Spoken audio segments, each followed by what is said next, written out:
Magandang araw mga bata! Ako ang inyong kuyang kwentistang si Kuya Tom. At bago magtapos ang buwan ng panitikan, ay may handog ako sa inyong isang pabula.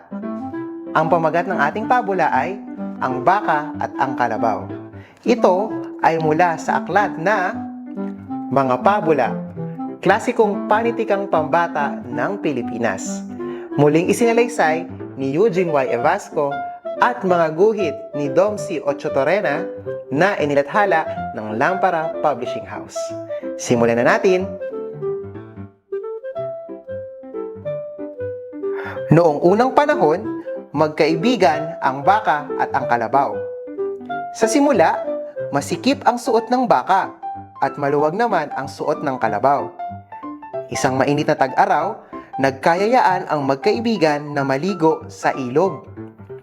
Dahil maraming tao at hayop ang naliligo sa ilog, naghanap ng ibang pwesto ang magkaibigan. Sa kanilang paghahanap, narating nila ang isang malawak na palaisdaan. Napatigil ang baka.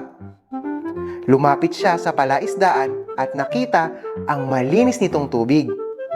Ma! Dito tayo maligo. Anyaya ng baka. Ma!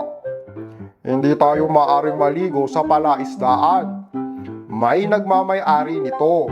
Baka tayo parusahan ng may-ari. Takot na wika ng kalabaw. Ma!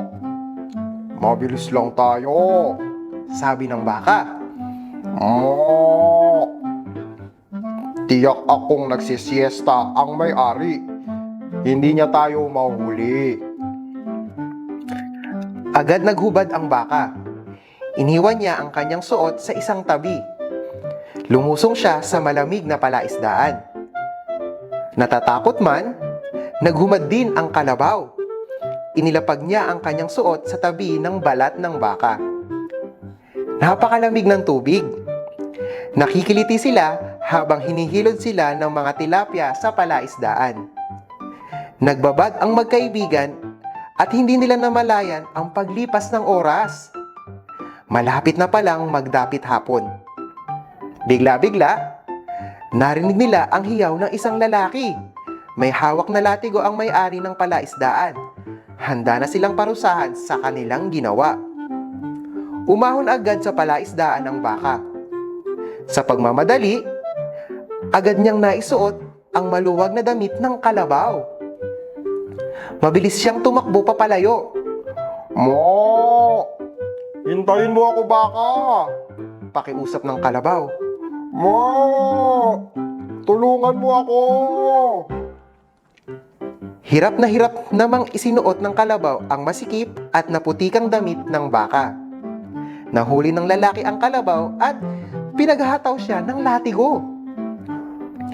Pagbabayaran mo ang iyong ginawa, kalabaw, sabi ng lalaki. Mula ngayon, ikaw ang mag-aararo sa aking palayan. Ikaw ang magdadala ng aking mga paninda sa pamilihan. Hindi na nakapagpalit ng suot na damit ang baka at kalabaw. Lagi nang iniiwasan ng baka ang kaibigang kalabaw. At hanggang ngayon, maluwag at lumalaylay ang damit ng baka at napakasikip naman ng putikang suot ng kalabaw. Ang aral mula sa ating pabula ay, sa panahon ng kagipitan, nakikilala ang kaibigan. At dyan nagtatapos ang ating pabulang Ang Baka at ang Kalabaw. Ito ay mula sa aklat ng Mga Pabula, klasikong panitikang pambata ng Pilipinas, na muling isinalaysay ni Eugene Y. Evasco at mga guhit ni Dom C. Ochotorena na inethala ng Lampara Publishing House. Muli, ako ang inyong kuyang kwentistang si Kuya Tom na nagsasabing, mga bata, lagi kayong magdadasal at magbabasa ng libro. Dahil sa National Library of the Philippines, mag-e-enjoy kayo dito. Hanggang sa muli, paalam!